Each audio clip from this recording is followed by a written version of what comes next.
IVM। Good morning, सलाम, नमस्ते। नए हफ्ते की शुरुआत अच्छी खबर के साथ, और अच्छी खबर यह है कि भारतीय टीम ने न्यूजीलैंड के खिलाफ क्लीन स्वीप किया। और जिस बात की उम्मीद हम सब कर रहे थे कि अपने कंडीशन में, अपने परिस्थितियों में, अपनी पिच पर भारतीय टीम न्यूजीलैंड पर 20 साबित होगी, कुछ वैसे ही होता नजर आया। बट आश्चर्य की बात यह रही कि न्यूजीलैंड किसी भी मैच में भारतीय टीम से संघर्ष करती नजर नहीं आई। ये वही टीम है जो वर्ल्ड कप के फाइनल में थी। सिर्फ केन विलियमसन इस टीम के साथ नहीं थे, और शायद ये एक बड़ा फर्क भी था इस सीरीज में कि उनके रेगुलर कैप्टन न्यूजीलैंड टीम के साथ नहीं थे। और नतीजा ये कि न्यूजीलैंड को पहली बार क्लीन स्वीप का सामना करना पड़ा भारतीय टीम के सामने, भारतीय सरजमी पर। नमस्कार, खेल नीति पर आपका स्वागत है। मैं हूँ राजीव मिश्रा। इस पूरी सीरीज पर एनालिसिस करने के लिए, और खास तौर से आखिरी T20 मुकाबले में जो कोलकाता में खेला गया, उसमें भारतीय टीम ने जो ब्रेव फैसला लिया, टॉस जीता, पहले यहाँ पर बल्लेबाजी करने का फैसला, यानी टारगेट रखने का फैसला, और उसके बाद जिस तरह से गेंदबाजों ने डिफेंड किया, एक बड़े अंतर से न्यूजीलैंड को हराया, वो हर किसी के जहन में जरूर रहेगा। क्योंकि आमतौर पर हम T20 में देखते हैं, टॉस जीती है, पहले गेंदबाजी करी है और मैच जीती है, कुछ इसी तरह का समीकरण होता है। बट इस समीकरण को बदलने का काम किया रोहित शर्मा और राहुल द्रविड़ की जोड़ी ने। अब इस सीरीज से क्या कुछ निकल कर आता है, उस पर आगे बातचीत करेंगे, लेकिन सबसे पहले तीसरे T20 मुकाबले पे बात कर लेते हैं। और इस मुकाबले पे बात करने के लिए हमारे साथ सवा करीम है, पूर्व क्रिकेटर, सिलेक्टर, और अभी कमेंट्री कर रहे हैं। और अच्छी बात है कि कोलकाता को बहुत बेहतर तरीके से समझते हैं। बंगाल से भी वो खेले रणजी ट्रॉफी, यानी डोमेस्टिक क्रिकेट। इसके अलावा अयाज सर हमारे साथ हैं, वरिष्ठ पत्रकार हैं, और साथ ही वो भी समझ रहे हैं कि इस सीरीज के क्या कुछ मायने निकलते हैं। सवा भाई, पहला सवाल तो आपसे यही कि जीत का रसगुल्ला हमने खाया और संदेश खा के एक संदेश भी दे दिया कि T20 में थोड़ा सा बदलाव करेगी ये टीम। हाँ राजीव, अभी शुरुआत है ये। मुझे लगता जी है कि कल वाला मैच जीतने के बाद ऐसा लग रहा था मुझे कि टीम गेन्स कुछ मिले हमें कल का मैच जीतने पर। पहले दो जी मैचेस जो हमने जीते उसमें इंडिविजुअल गेन्स थे, और राहुल द्रविड़ ने सही कहा कि हमें थोड़ा प्रैक्टिकल सोचना होगा। ये जो टीम थी न्यूजीलैंड की, वो इतनी ज्यादा थकी हुई टीम थी, इतने ज्यादा वो अभी मैचेस खेल के आ रहे हैं, वो जान जो उस टीम में होना चाहिए था वो देखने को मिला नहीं। तो अगर अगर अगर हम बहुत ही प्रैक्टिकली देखेंगे इस मुकाबले को, तो बहुत बड़ा अंतर था भारत और न्यूजीलैंड की टीम में। इससे हमें कैरिड अवे होने की जरूरत नहीं है, इससे बहुत कुछ सीखने की जरूरत है। और प्रयास यही होना चाहिए आने वाले समय में कि हम अपनी टीम को उस तरह के कंडीशंस में डालें जहां पर हमारे ऊपर दबाव आए, और फिर हमें देखना होगा कि हम उस दबाव में किस तरह से परफॉर्म करते हैं। जिस तरह से कल के मैच में हुआ, टॉस जीतने के बाद पहले हमने बल्लेबाजी की, जो कि बहुत ज्यादा दबाव उसकी वजह से आता है भारतीय बल्लेबाजी के ऊपर, क्योंकि पार स्कोर क्या होना चाहिए करना बड़ा मुश्किल हो जाता है। और उसके बाद जब बॉल गीली थी तब हमने गेंदबाजी की। मुझे लगता है कि इस तरह से हम आने वाले जो मैचेस है दक्षिण अफ्रीका में, वहां पर भी हमारी प्लानिंग कुछ इसी प्रकार की रहेगी। तब धीरे धीरे मुझे लगता है कि हमें सही कॉम्बिनेशन और सही अप्रोच देखने को मिलेगा। यार सर, जिस तरह सवा भाई कह रहे हैं कि पहले दो मैच तो टेम्पलेट थे एक तरह से, कि आपने टॉस जीता, गेंदबाजी की, पहले सीरीज अपने नाम कर ली। कोलकाता कई मायनों में अलग था, जहां भारतीय टीम ने न सिर्फ जो T20 फॉर्मेट का एक रटा रटाया फॉर्मूला है उसको बदला, बल्कि एक बड़े अंतर से जीत भी हासिल की। देखिए, मेरे ख्याल से दो चीजें, एक तो सबा ने जो बताया वो बिल्कुल सही है, और राहुल द्रविड़ ने जो कहा वो बहुत उसके मायने हैं कि आप इसको एक बड़े पर्सपेक्टिव में लें कि किस तरह से जीत आई है न्यूजीलैंड की। हम अक्सर बात करते हैं कि इंडियन प्लेयर्स थके हुए हैं बबल में रहने की वजह से, वर्कलोड वगैरह। तो ये न्यूजीलैंड की टीम, मेरे ख्याल से 10-12 जो प्लेयर्स हैं इनमें से ये भी इंग्लैंड के दौरे पे थे 6 महीने पहले, और वहां से अवे फ्रॉम होम खेल रहे हैं। यूएई में खेले काफी प्लेयर्स, आईपीएल में, उसके बाद वर्ल्ड T20 में, अब इंडिया आ रहे हैं टूर, तो वो भी थके हुए हैं। और मेरे ख्याल से कहीं ना कहीं उनकी ये सोच है कि जो कुछ उनको T20 में करना था वो उन्होंने कर लिया वर्ल्ड कप में। अब उनकी तवज्जो ज्यादा रहेगी क्योंकि वो वर्ल्ड टेस्ट चैंपियन है, तो टेस्ट मैचेस पे ज्यादा ध्यान देंगे, जो जो दो मैचेस है इंडिया के खिलाफ। और वहां पर हम देखेंगे किस तरह से टीम परफॉर्म करती है। केन विलियमसन ने भी अपने आप को इस सीरीज से अलग रखा था, क्योंकि वो कॉन्सेंट्रेट करना चाह रहे हैं, या जो फोकस जो है उनका वो टेस्ट सीरीज पर है वगैरह। तो एक अच्छी बात यह है कि 3-0 स्कोर लाइन जो है वो गलत मैसेज नहीं देता है, वो सही मैसेज देता है कि इंडियन टीम ने बहुत अच्छा परफॉर्म किया है। और खासकर का लास्ट मैच जो लास्ट मैच जो थी, तो आप ये बहुत से एक स्टीरियोटाइप है कि राहुल द्रविड़ क्योंकि बड़े ही ठंडे दिमाग के हैं, तो इस वजह से वो डिफेंसिव भी है, लेकिन मैं नहीं मानता हूं कि वो बिल्कुल डिफेंसिव है। उनका सोचने का अंदाज काफी आक्रामक अग्रेसिव है, और उनमें ख्वाहिश और एम्बिशन भी बहुत ज्यादा है। तो ये अब इस टेम्पलेट को तोड़ना चाहते हैं या नई टेम्पलेट बनाना चाह रहे हैं कि टॉस हारो या जीतो, टीम को जीतने के लिए वो काबिलियत होनी चाहिए। अगर हम टॉस जीत के भी पहले बैटिंग ले रहे हैं, यानी कि हम एक्चुअली दावा कर रहे हैं न्यूजीलैंड के बॉलर्स पे कि आके हमको कंट्रोल करें और फिर हमारा से मैच जीते हैं, वो भी नहीं हुआ। तो मेरे ख्याल से बहुत अच्छा टीम परफॉर्मेंस था, लेकिन इसके ऊपर बहुत ज्यादा सेलिब्रेशन भी नहीं होना चाहिए, क्योंकि अभी भी बहुत से कैलकुलेशंस, परमिटेशंस और कॉम्बिनेशंस करना बाकी है। बिल्कुल। और सभा भाई, खासतौर से इस पूरी सीरीज की हाईलाइट रोहित शर्मा की बल्लेबाजी रही। हम सब ये सोच रहे थे कि जब कप्तान बनाए जाएंगे तो क्या कप्तानी के प्रेशर में उनकी बल्लेबाजी पे असर आएगा, क्या वो अपना बैटिंग ऑर्डर बदल देंगे, ये तमाम चीजें थी जहन में, लेकिन वो स्टिक रहे कि वो ओपन करेंगे और अपनी बल्लेबाजी से ही उन्होंने वो टेम्पलेट बदलने की शुरुआत की। आपको लग रहा है सबसे पॉजिटिव बात ये थी कि कप्तान ने खुद ही एग्जाम्पल रखना शुरू किया कि आपको जाके निर्भीक क्रिकेट खेलनी है और वो बाकी लोग भी फॉलो करेंगे। आप चाहे 0 पे आउट हो जाएं या आप 70-80 बना दें, आपका जो इंडिकेशन होना चाहिए मैदान पे वो कुछ ऐसे ही होना चाहिए। बहुत ही बड़ा संकेत दिया है रोहित शर्मा ने कि कप्तानी के बावजूद उनके जो खेल में है, जो जिस तरह से वो खेलना चाहते हैं, जिस तरह से अपने आप को प्रोजेक्ट करना चाहते हैं, उसमें कोई गिरावट नहीं है।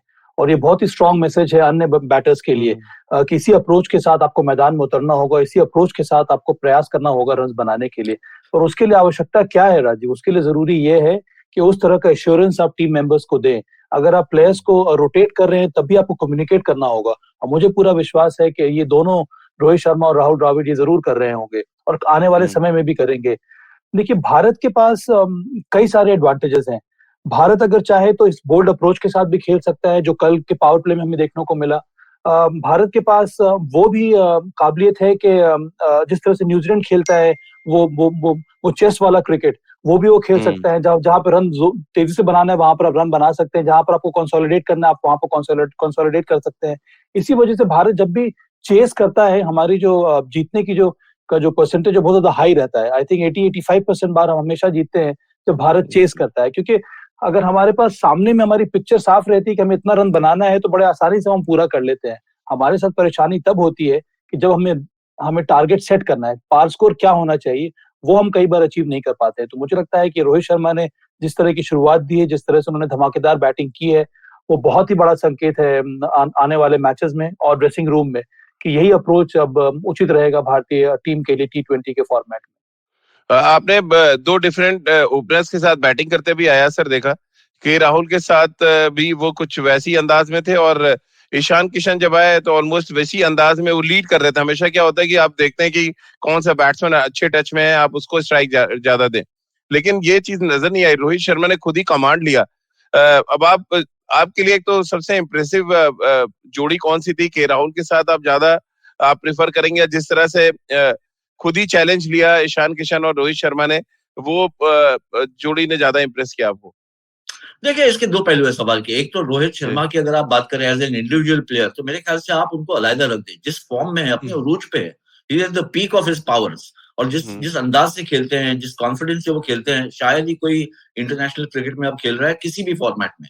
और वो लेट ब्लूमर एक तरह से आए हैं। हालांकि व्हाइट बॉल क्रिकेट में बहुत अरसे से रन बना रहे हैं, लेकिन ओवरऑल अगर आप बात करते हैं महान बैट्समैन की, चैंपियन बैट्समैन की, तो पिछले 2-3 साल से उनकी गिनती हो रही है विराट कोहली, जो रूट, विलियमसन और स्टीव स्मिथ के साथ। वो उस क्लब में पहुंच गए हैं, और अब वो, क्योंकि सफलता एक ऐसी चीज है उसका अगर आपको रस लग जाए तो फिर आप और चाहते हैं और बेटर बनना चाहते हैं और बेहतर खेलते हैं, और वो हम रोहित में देख रहे हैं। क्योंकि अब कभी कभी कंप्लेंट्स आती है, शिकायत आती है, अरे क्यों वो इतना जल्दी हुक खेल रहे हैं या पुल खेल रहे हैं, आउट हो गए, हवा में खेलने की जरूरत नहीं थी। लेकिन अगर आप उनका over a period of time 2-3 साल का रिकॉर्ड देखें तो वही स्ट्रोक्स तो उनको यहाँ तक ले आए, तो क्यों बंद करेंगे ऐसे स्ट्रोक खेलना। दूसरी बात है, अगर जोड़ी की बात करें, सलामी जोड़ी की, तो मुझे लगता है अभी भी जो कॉन्फिडेंस दिलाती है डगआउट को भी, फैंस को भी, और जो भय डालती है ओपोजिशन में, वो है रोहित शर्मा और केएल राहुल। क्योंकि अगर ये दोनों चल पड़ते हैं तो फिर सामने वाली टीम के लिए बहुत कम मौका होता है कि वो टीम में मैच में वापस आ सके। अगर पावर प्ले निकाल दे, 8-10 ओवर खेल ले, तो आप देख लें परसेंटेज ऑफ विन इंडिया के बहुत ज्यादा बढ़ जाते हैं। ईशान किशन बहुत ही टैलेंटेड यंगस्टर है और बहुत जबरदस्त उनके पास स्ट्रोक्स भी है, लेकिन कहीं ना कहीं मुझे लगता है अब फिलहाल, और एक अच्छी बात यह है कि विकल्प है आपके पास। कहीं इंजरी हो गई, कोई बीमार हो गया, कुछ कहीं से आपको जरूरत पड़े कि किसी और को नीचे खिलाना है क्योंकि कंडीशन वैसे है या ऑपोजिशन वैसी है, तो आपके पास एक ऑप्शन बहुत जबरदस्त है कि ईशान किशन ओपनिंग भी कर सकते हैं, मिडिल ऑर्डर भी खेल सकते हैं। एक मल्टीपर्पज बैट्समैन है आपके पास। बिल्कुल सवा भाई, कल रोहित शर्मा से जब पूछा गया कि आप क्या कंपल्सिव होकर अपने आप को मानते हैं, तो उन्होंने कहा नहीं, बचपन से मैं 70 विकेट्स पे इस तरह की बैटिंग करता आ रहा हूँ और वो मुझे कोई फर्क नहीं पड़ता है। कैसे आप देखते हैं जब उन्होंने अपनी बचपन के बाद शेयर की प्रेस कॉन्फ्रेंस में, और जिस तरह से उन्होंने 70 विकेट के बारे में बात की, क्योंकि आमतौर पर 70 विकेट पे प्लास्टिक बॉल से खेलना, और वो हैवी वाली होती है, आपने भी खेला होगा सवा भाई, कितना तेज आता है वो बॉल आपकी तरफ। क्या ये वाकई ये हेल्प करता है और ये एक तरह से यंगस्टर्स के लिए सीख है कि अब अगर आपको शॉर्ट पिच बॉलिंग खेलनी है तो आप सीमेंटेड विकेट पे प्लास्टिक बॉल्स के साथ खेलें? हाँ, एक विकल्प है अब पेस बॉलर्स को खेलने के लिए, शॉर्ट पिच डिलीवरीज को खेलने के लिए, पुल खेलने के लिए, हुक शॉट के लिए सबसे अच्छी जो प्रैक्टिस होती है वो या तो सीमेंट विकेट पे खेलें या फिर हम मैटिंग पे खेलें। हमारे जमाने में जो मैटिंग पे मैचेस होते थे, उस जमाने के हर एक खिलाड़ी को अगर आप देखेंगे तो स्क्वायर द विकेट शॉट्स काफी अच्छा खेलते थे। स्क्वायर कैट हो गया, पुल हो गया, हुक हो गया, कि वहां पर और कुछ विकल्प है नहीं। आपको रन बनाना है तो इस प्रकार के शॉट्स आपको डेवलप करने पड़ेंगे, और बैकफुट में आपके पास कई सारे शॉट्स होते थे। सभा भाई, तो और वो एक कहानी याद आती है आपको, सॉरी इंटरप्ट कर रहा हूँ, राहुल द्रविड़ से एक बार मैंने एक इंटरव्यू किया, पूछा था कि आप इतना अच्छे कट और पुल कैसे खेलते हैं, तो उन्होंने भी वही जिक्र किया जो आप कह रहे हैं, जो अभी कोच हैं, कि वो मैटिंग पे इतनी क्रिकेट खेली है उन्होंने कि वो ऑटोमेटिक बैकफुट के प्लेयर हो गए थे। हाँ, तो इससे बहुत ज्यादा फायदा होता है। तो अगर यंगस्टर्स इस पर, और मुझे लगता है अब तो हर एक एकेडमी में आपको सीमेंट विकेट भी मिलता है, टर्फ विकेट भी मिलता है, मैटिंग विकेट भी मिलता है, इसी वजह से फायदा होता है यंगस्टर्स को। पर रोहित ने एक और बहुत बड़ी बात कही कि जब वो पहले बैटिंग करने आए थे तो उनके दिमाग में था कि एक एग्रेसिव माइंडसेट के साथ बल्लेबाजी करेंगे। उनको पावर प्ले में अच्छी शुरुआत मिली, पर वो थोड़ा बहुत निराश थे जिस तरह से मिडिल ओवर्स में हमारी टीम क्रम्बल कर गई थी। तो वो एक एरिया ऑफ कंसर्न है भारत के लिए, जिसको वो ठीक करना चाहेंगे। अच्छी बात ये रही कि भारत ने अंत में आके हर्षल पटेल और दीपक चहर के बल्लेबाजी की वजह से स्ट्रांग तरीके से फिनिश किया। तो इसका मतलब यही है कि धीरे धीरे जिस टेम्पलेट की हम लोग बात कर रहे हैं, निर्भीक होकर बल्लेबाजी करना, वो अब नजर आएगा। वो नजर आएगा विशेष करके जब भारत पहले बल्लेबाजी कर रहा है। तो जैसे कि मैंने पहले कहा कि चेस करते समय भारत को पता है कि चेस कैसे करना है, बड़े बड़े स्कोर भारत चेस कर चुका है। परेशानी का सबब तब आता है जब भारत पहले बल्लेबाजी करता है। और एक और बात मैं यहाँ पर जोड़ना चाहता हूँ राजीव, ये मैंने पिछले जो खेल नीति के एपिसोड हुआ तो वहां पर भी कहा था, मैं चाहता हूं कि जब भारत के ऊपर दबाव आए तब भारत पहले बल्लेबाजी करे। ये तो बहुत ही सेफ ऑप्शन है। पहले 2 मैचेस हम जीत गए, अंतिम सीरीज मैच है यहाँ पर, अगर आप हार भी जाते फर्क पड़ता नहीं है। तो जिस प्रकार का दबाव आना चाहिए पहले बैटिंग करते समय, वो उतना आता नहीं है। ये चूंकि पहली श्रृंखला है, मैं मान रहा हूँ राहुल द्रविड़ और रोहित शर्मा की सोच, तो मुझे पूरा विश्वास है कि आने वाले मैचेस में जो दक्षिण अफ्रीका में होने वाला है या फिर उसके बाद होने वाला है, राहुल द्रविड़ और रोहित शर्मा जब बड़े मैचेस आएंगे, जब दबाव बढ़ेगा, तब वो चाहेंगे कि इस स्थिति में उनको बैटिंग करनी पड़े, ताकि उनके जो प्लेयर्स हैं वो और ज्यादा निखर कर सामने आए और बहुत कुछ सीखें। तो इसी बात को आगे ले जाएंगे, अयाज सर के भी व्यूज लेंगे। फिलहाल एक छोटा सा ब्रेक ले लेते हैं, ब्रेक के बाद वापस आएंगे तो कसार साहब का भी एक सवाल है बायलैटरल सीरीज को लेकर, उस पर भी आगे चर्चा करेंगे। एक ब्रेक ले लेते हैं। If you love cricket, listen up. The Edges and Sledges Cricket Podcast is here for you. Hosted by DJ, Varun and me, Ashwin, we bring a fun, fresh fan's point of view to talking all things cricket. Sometimes it's just the three of us, sometimes we have guests, including current and former international cricketers. For new episodes every week, check out the Edges and Sledges Cricket Podcast on the IVM app, website, or wherever you get your podcasts. Break के बाद एक बार फिर आपका स्वागत है। हम बड़े ही important विषय पे यहाँ पे चर्चा कर रहे हैं कि दबाव में क्या ये भारतीय टीम टॉस हारने के बाद भी बल्लेबाजी करके मैचेस जीत सकती है, और क्या इसकी एक झलक हमें मिली है कोलकाता में। अयाज सर, कुछ आप अपनी बात पूरी करें जो आप कहना चाह रहे थे, फिर हम सवाल ले लेते हैं। मैं तो ये कहना चाह रहा था कि अच्छा है कि सभा करीब मेरे स्कूल के प्रिंसिपल नहीं थे, इतने सख्ती से कि क्या कुछ पनिशमेंट होना चाहिए, क्या कुछ दबाव पड़ना चाहिए प्लेयर्स पे, टीम पे, तो मजाक अलग रखते हैं। पर ये जो है बिल्कुल सही है कि आपका जो मेटल है, आप कॉन्फिडेंस लेवल आपका बढ़ेगा। देखिए पहली सीरीज थी, हर कोई चाहेगा कि पहली सीरीज में जीतूं, और दोनों मैचेस जीतने के बाद आप थोड़ा बहुत रिस्क लेंगे, पहली मैच में नहीं लेंगे। और ये इसमें कोई ज्यादा अकलमंदी की बात नहीं है, this is common sense.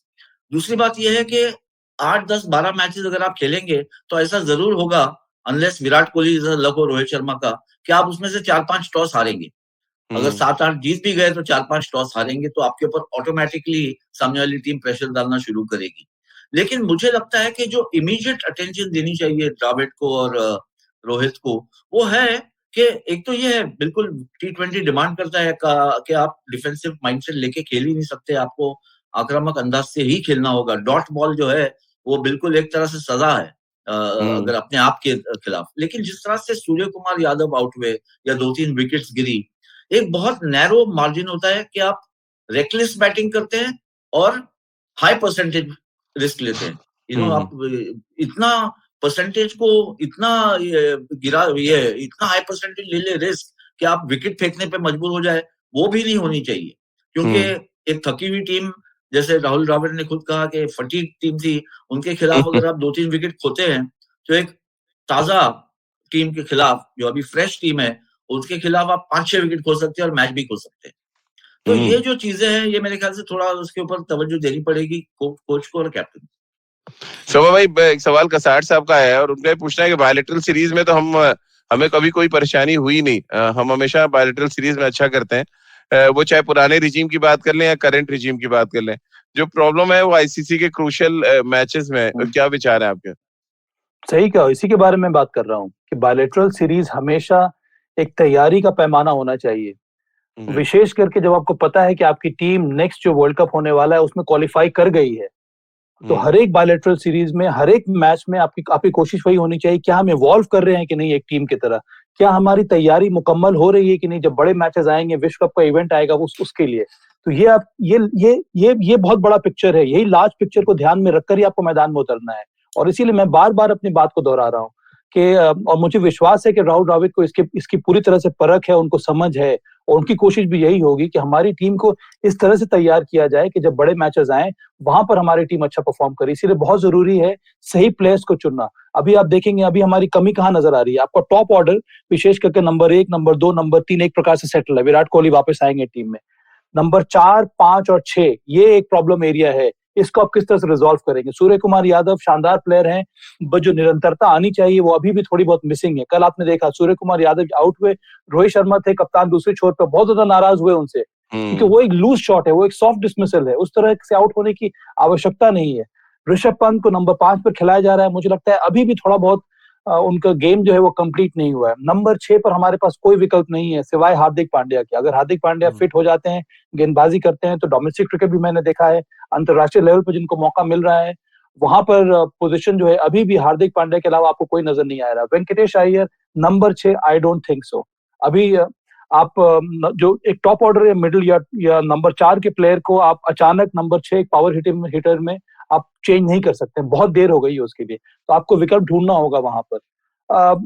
Finish अगर हम देखें तो अच्छी बात यह है कि भारत के पास अब ऐसे बॉलर्स आ रहे हैं जो बैटिंग भी कर सकते हैं। हर्षल पटेल हो गए, दीपक चहर हो गए, अक्षर पटेल है, मुझे लगता है ये बहुत पॉजिटिव साइन है। रविंद्र जडेजा है आपके पास, आर अश्विन का फॉर्म अच्छा है, तो ये सारे चीजें जो हैं वो उसके ये अच्छे संकेत हैं। इसी वजह से अगर आप इस प्रकार के टीम को कंबाइन करेंगे, इस प्रकार के रिसोर्सेस को और ज्यादा मौका देंगे और दबाव में डालेंगे, तभी मुझे लगता है कि हमारी तैयारी सही होगी आईसीसी इवेंट के लिए। यार सर, वेंकटेश अय्यर को लेकर सभा भाई ने बात की कि अभी तैयार नहीं है, बट कल एक ग्लिम्पसेस नजर आई, 20 रन की पारी भी उन्होंने खेली, कोशिश थी कि कुछ बड़े शॉट्स वो लगाएं, और कल उनसे रोहित शर्मा ने गेंदबाजी भी कराई। कैसे आप देखते हैं वेंकटेश अय्यर के लिए? नहीं है वो, वेंकटेश अय्यर मिडिल ऑर्डर में आया, तो क्या हम वेंकटेश अय्यर को मिडिल ऑर्डर में डेवलप कर सकते हैं? मैं उस बात से सहमत हूँ, पर पावर हिटर एक स्पेशलिस्ट पोजीशन है नंबर 6, नंबर 7 की। मेरे ख्याल से वेंकटेश अय्यर भी पहली सीरीज खेल रहे हैं इंडिया के लिए, तो उनके लिए भी एक थोड़ा सा टेंशन होगा, थोड़े से बटरफ्लाई इन द स्टमक, तितलियां दौड़ रही होगी पेट में। तो मेरे ख्याल से ज्यादा हम इनको अभी इतना क्रिटिकली देखना मेरे ख्याल से ये भी गलत है। लेकिन ये जरूर है, और सभा बिल्कुल सही कह रहे हैं, कि क्या वो आपके बेस्ट ऑप्शन है at number 6 as a power hitter? मैं नहीं मानता हूँ। क्या वो एज अ बॉलिंग ऑलराउंडर खेलने वाले तो फिर उनकी जगह जो है नंबर 6 पे नहीं बनती, फिर नंबर 7 या 8 पे बनेगी, या फिर एज अ स्पेशलिस्ट बैट्समैन आप उनको देखें। तो ये थोड़ा सा कंफ्यूजन नहीं है, लेकिन ये अब मौका है ट्राई एंड टेस्ट करने का। अगर चल पड़ा कोई एक हर कोई नया प्लेयर जो आता है आप उसके ऊपर पंट करते हैं, आप उसके ऊपर थोड़ा सा एक गैम्बल लेते हैं कि ये यहाँ चलेगा या नहीं। अब वो प्लेयर के ऊपर है, इनिशियल नर्वसनेस निकल गई, फिर अपने आप को आप प्रूव करें। और ये बिल्कुल सभा ने सही कहा है कि बहुत डिफिकल्ट है, ऐसा नहीं है कि नहीं हुआ है, लेकिन अगर आप पावर हिटर, अब वेंकटेश अय्यर जो है वो 18-19 साल के नहीं है, 26-27 साल के हैं, so suddenly to become power hitter इतना आसान नहीं है, क्योंकि आप बड़े शूज में भी, बड़े जूतों में आपको सेटल होना है। हार्दिक पांड्या जैसा पावर हिटर अगर आप उसकी जगह ले रहे हैं तो फिर कहीं ना कहीं आपकी तुलना हार्दिक से ही होगी। तो यहाँ पर थोड़ी सी कमी महसूस हो रही है, लेकिन मुझे लगता है कि गेम प्लान जो है कोच का और कैप्टन का, जो उनकी रणनीति है आगे चलते हुए, ये आने वाली 1 या 2 सीरीज में हमको क्लियर पिक्चर मिलेगा ऐसा। लेकिन अगर हम इस पूरे सीरीज में पॉजिटिव चीजें देखने जाए तो क्या अश्विन की गेंदबाजी सबसे इंपॉर्टेंट रही? पहले 2 मैच में, हालांकि तीसरा नहीं खेले, बट कमाल की गेंदबाजी की है। 2 स्पेल्स, पहले में 21 रन देना, दूसरे में 19 रन दिया उन्होंने, और तब दिया जब न्यूजीलैंड को बहुत ही धुआंधार स्टार्ट मिला था। राजीव देखिए, हैरानगी की बात यह है कि पिछले 2 साल से वो टॉप ऑफ विश्व के सबसे बेहतरीन स्पिनर है। अपने करियर में इतनी अच्छी गेंदबाजी की नहीं है उन्होंने, और उनको किस तरह से बाहर रखा गया है मुझे नहीं समझ में आता है, टेस्ट में हो या वनडेज में हो। और जब से व्हाइट बॉल में उन्होंने वापसी की है तो वहां पर भी उन्होंने बहुत चतुराई से गेंदबाजी की है। उनके पास इतने वेरिएशंस है, और वेरिएशन से ज्यादा मैं मानता हूं उनकी ग्रेटनेस जो है वो बैट्समैन की साइकोलॉजी समझते हैं। वो समझते हैं कौन से बैट्समैन को किस तरह से अपने जाल में फंसाना है। बड़े बड़े बैट्समैन को उन्होंने फंसा दिया, स्टीव स्मिथ को, मार्नस लाबुशेन को।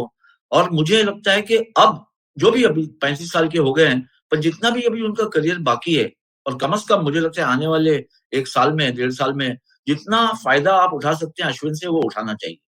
क्योंकि बैटिंग भी कर लेते हैं। ये जरूर है कि इलेक्ट्रिक हील्ड फील्डर नहीं है, जडेजा नहीं है वो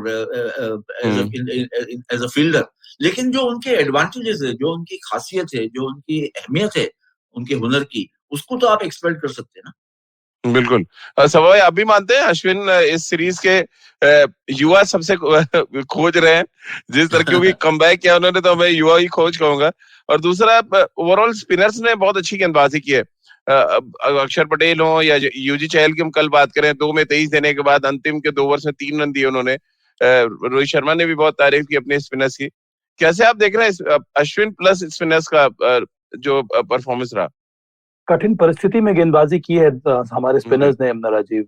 बॉल गीली हो रही है। अब तो पहले अगर आप बॉलिंग कर रहे हैं तब भी बॉल गीली हो जा रही थी, और ग्रिप करना बड़ा कठिन होता है। तो इन परिस्थिति में आकर बॉल को ग्रिप करना, सही एरिया में बॉल को डालना, सही लेंथ पे बॉल डालना बहुत बहुत कठिन हो जाता है।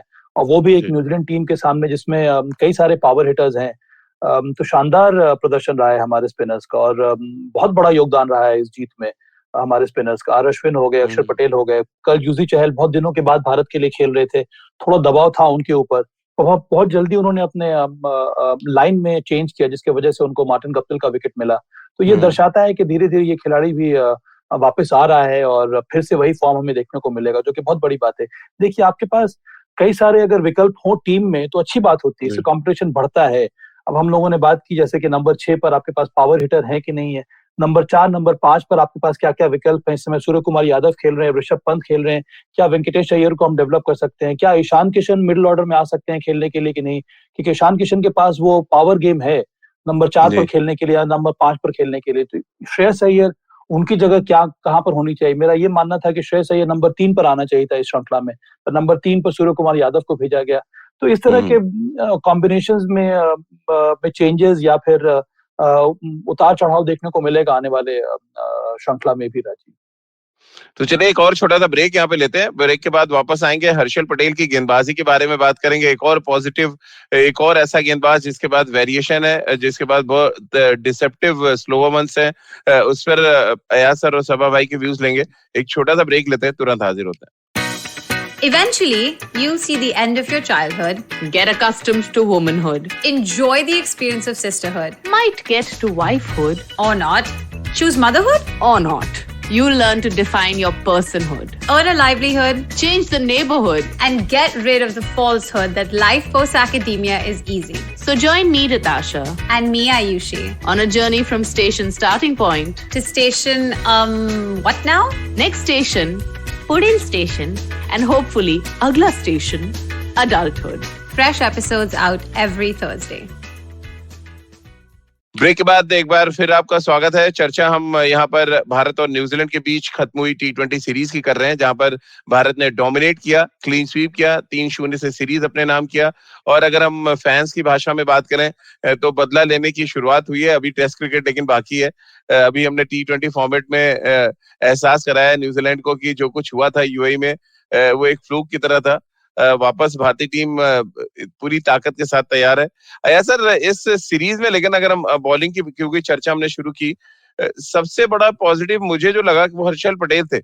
बहुत ही कमाल की गेंदबाजी, इतना इम्पैक्ट है उनकी, जो स्लोअर वंस का बहुत डिसेप्टिव उनके पास वो गेंद है और जिगरा बड़ा है, आगे डालते हैं बॉल। ऐसा नहीं है कि डर के वो गेंद डालते हो। दोनों मैचों में जो वो खेले हैं बहुत ही जबरदस्त गेंदबाजी उन्होंने की है। और जो सभा भाई बार बार कह रहे हैं कि वो हरियाणा के लिए क्योंकि ओपन करते हैं इस फॉर्मेट में, तो उनके पास बैटिंग की एबिलिटी है जो वो दिखा रहे थे कल। जिस तरह की उन्होंने हिटिंग की, एक मिड ऑफ के ऊपर से छक्का, फिर एक उन्होंने स्लोवर वन मिड विकेट पे मारा। रेंज भी है उनके पास शॉट्स की। क्या इन फ्यूचर उनको आप ग्रूम कर सकते हैं नंबर 6 और 7 की जो हम बात कर रहे हैं? देखिए, नंबर 6 और 7 ऊपर उनकी प्रमोशन होती है नहीं ये तो पता नहीं है, लेकिन मुझे लगता है कि बहुत ज्यादा इम्प्रेस किया हर्षल ने। जो उनका एक तो स्किल्स है उनके पास, जो हुनर है, जिस तरह से वेरिएशंस लाते हैं, जिस तरह से उंगलियों का इस्तेमाल करते हैं, रिस्ट का, कड़ाई का इस्तेमाल करते हैं, जो बैट्समैन को जिस तरह से चकमा देते हैं। और बहुत बड़ा दिल है, जैसे आपने कहा कि आप ये नहीं है कि 2 छक्के पड़ गए या चौके पड़ गए तो आप हिम्मत हार जाए या दिल आपका छोटा हो जाए। और ये बताता है कि मेंटली बहुत स्ट्रांग है, बहुत ज्यादा एक्सपीरियंस उनके पास डोमेस्टिक क्रिकेट का। और अब फिलहाल जिस तरह से हमने आईपीएल में देखा, ये सीजन जो गया आईपीएल का 2 सेक्शन में आया था, 32 विकेट लिए इन्होंने, जो हाईएस्ट है एक्चुअली एज अ रिकॉर्ड। उसमें उन्होंने पूरा रेंज दिखाया और मेरे ख्याल से बड़ा टाइमली सिलेक्शन था। शायद वर्ल्ड कप में इनको लेना चाहिए था, क्योंकि जब प्लेयर ऐसे फॉर्म में होता है तो सिलेक्टर्स के ऊपर ये बनता है कि आप जो अपनी थियरीज है उसको अलग रखें और जो मैन इन फॉर्म है उसको टीम में लें ताकि उसका फायदा मिल सके। और मुझे लगता है कि ये एक तरह से फाइंड निकल के आए हैं इंडियन टीम के लिए। और मैं कहूंगा कुछ हद तक लकी है रोहित शर्मा और राहुल द्रविड़ दोनों, कि ऐसा एक गेंदबाज मिला है जो डेथ ओवर्स में मेरे ख्याल से शायद ऑलरेडी अमंग्स द बेस्ट हो गए विश्व में। जिस तरह से हमने इंग्लैंड के बॉलर्स को देखा है और इंग्लैंड की तरक्की को देखा है व्हाइट बॉल क्रिकेट में, क्योंकि उनके पास क्रिस जॉर्डन, क्रिस वोक्स वगैरह, जो हर कोई जो गेंदबाजी करता है उनके डेथ ओवर्स में अच्छी तरह से करता है और बैटिंग भी थोड़ी बहुत कर लेता है। तो आपके पास टीम में अगर आपकी टेल में भी बैटिंग टैलेंट है तो फिर आपकी टीम और ज्यादा मजबूत हो जाती है। अगर 8-9 पर 10 नंबर पे बल्लेबाज आके 15-20 रन बनाने के लायक है T20 क्रिकेट में, तो फिर बहुत बड़ा एडवांटेज मिलता है टीम को। और मुझे लगता है कि अगर ये रेगुलरली इस तरह का कंट्रीब्यूट कर रहा है, फील्डर भी अच्छे हैं, he is a good fielder also, तो बड़े बिग हार्टेड क्रिकेटर है। मेरे ख्याल से तो बहुत ज्यादा उपलब्धि मिली है इंडियन क्रिकेट को हर्षल पटेल की वजह से। थोड़ा बैकफुट पर भी गए सभा भाई, जिस तरह की गेंदबाजी दीपक चहर ने की, हम सब कह रहे थे कि उनको वर्ल्ड कप खेलना चाहिए, बट वो स्विंग नदारत थी जो चाहिए थी और बड़ी पिटाई भी हुई है पूरी सीरीज में उनकी। वो बल्लेबाजी तो हटा दें जो आखिरी मैच में उन्होंने की। ओवरऑल थोड़ा सा ये सेटबैक भी था दीपक चहर के लिए भी। और भुवनेश्वर कुमार का अगर हम पहला जयपुर में अगर मैच हटा दें, कितना भुवनेश्वर कुमार के लिए ऑक्सीजन मिली, या आपको क्या लग रहा है क्या कुछ हुआ भुवनेश्वर कुमार के लिए इस सीरीज में? भुवी को मुझे लगता है कि ऑक्सीजन मिली है राजीव, क्योंकि वो जो स्विंग जो मिलनी चाहिए तो वो थोड़ी बहुत मुझे लग रहा है कि वापस आ रही है भुवनेश्वर कुमार में। और भुवनेश्वर कुमार का काम है नई बॉल से पावर प्ले में विकेट लेना। अगर वो 1 या 2 विकेट ले लेते हैं पावर प्ले में तो इससे अच्छी बात और कुछ नहीं हो सकती है। तो फिर आपके पास 2 wicket taking bowlers power play के लिए आ जाएंगे, जसप्रीत बुमराह और भुवनेश्वर कुमार। दीपक चहर जितनी उम्मीद की जा रही थी कि वो स्विंग कराएंगे, वो थोड़ा बहुत नजर नहीं आया है। और सिर्फ इन्हीं मैचेस में नहीं, पर सेकंड लेग जो हुआ दुबई में, वहां पर भी स्विंग मिसिंग थी। तो मुझे लगता है कि बॉलिंग कोच को थोड़ी मेहनत करनी पड़ेगी, क्योंकि ये भी एक रेयर टैलेंट है। इस खिलाड़ी के पास भी शानदार अनुभव है डोमेस्टिक क्रिकेट का। इस खिलाड़ी के पास वो टेम्परामेंट है जो अंतर्राष्ट्रीय क्रिकेट में आकर वो अच्छा कर सकते हैं। श्रीलंका में हम लोगों ने देखा था एक हारी हुई बाजी दीपक चहर की बल्लेबाजी की वजह से ही भारत जीता था। कल के मैच में भी हमने देखा कि उनके पास वो बैटिंग इंस्टिंक्ट है जिसकी वजह से वो पावर हिटिंग कर सकते हैं, बड़े बड़े शॉट्स लगा सकते हैं। तो इस तरह के प्लेयर्स को आपको जल्दी हटाना नहीं चाहिए। मुझे लगता है थोड़ा और समय लगेगा उनको डेवलप करने में, विशेष करके उनकी गेंदबाजी पर अगर काम किया जाए तो मुझे लगता है कि आने वाले समय में वो एसेट जरूर साबित हो सकते हैं भारत के लिए। तो चलिए चलते चलते थोड़ी बात सैयद मुश्ताक अली टूर्नामेंट की भी कर लेते हैं। आज फाइनल मुकाबला है। सबा भाई, आपके फेवरेट टीम कौन सी होगी, आपको लग रहा है जो जीतेगी, और कौन से प्लेयर है जो राहुल द्रविड़ और रोहित शर्मा देख रहे होंगे कि यार इस मैच से देखें क्या कुछ निकल के आता है? इस मैच की कमेंट्री करने जा रहा हूँ राजीव, और बहुत ही दिलचस्प होने वाला है क्योंकि देखिए पिछले 3 साल में इन दोनों ही टीमों का भिड़ंत हुआ है फाइनल्स में। इसका मतलब है कि इस समय 2 power house white ball cricket या फिर T20 में सिर्फ यही दोनों टीमें हैं, तमिलनाडु और कर्नाटका। और दोनों टीम की विशेषता ये है कि हर बार तमिलनाडु प्रीमियर लीग और कर्नाटका प्रीमियर लीग से प्लेयर्स निकल कर आते हैं और उनको मौका दिया जाता है। आया सर, आप कैसे देख रहे हैं आज के इस फाइनल मुकाबले को? ये तो सदर्न डाबी है, तमिलनाडु और कर्नाटका साउथ इंडिया की डाबी कॉन्टेस्ट जो कहते हैं। लेकिन अब तक जो मैचेस हुए कुछ बहुत ही सेंसेशनल मैचेस हुए हैं, बहुत अच्छे टाइट फिनिशेस हुए। तो मुझे लगता है कि दोनों ही टीम, और हमें लगता है कि साउथ इंडिया की डाबी है, लेकिन आपस में जब ये टीम्स भिड़ती है तो बहुत ही जोश वाला कंपटीशन होता है हमेशा। तमिलनाडु किसी भी फॉर्मेट में आप ले लें, रणजी ट्रॉफी में हो या सैयद मुश्ताक अली में, जो भी टूर्नामेंट खेलते हैं, तो मुझे लगता है कि बहुत ही दिलचस्प मैच होगी और हम आंखों देखा हाल सुनेंगे सभा से।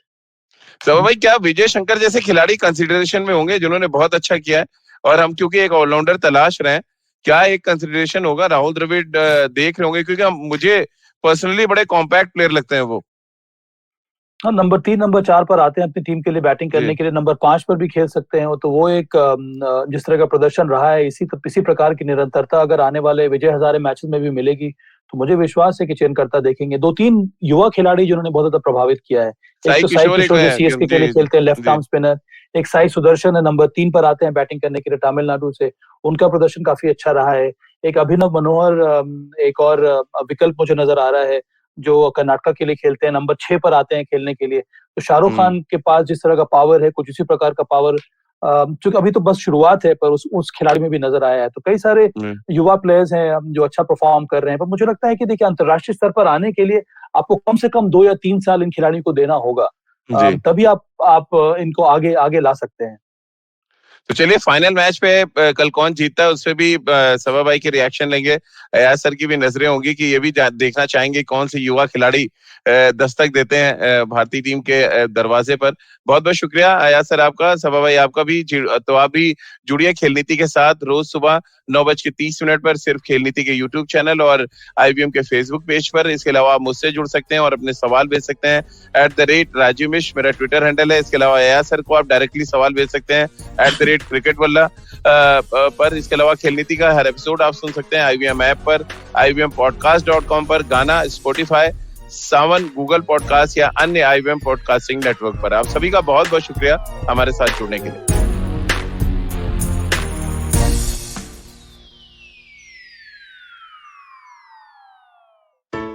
Hey everybody, it's been a great week on the IVM Podcast Network.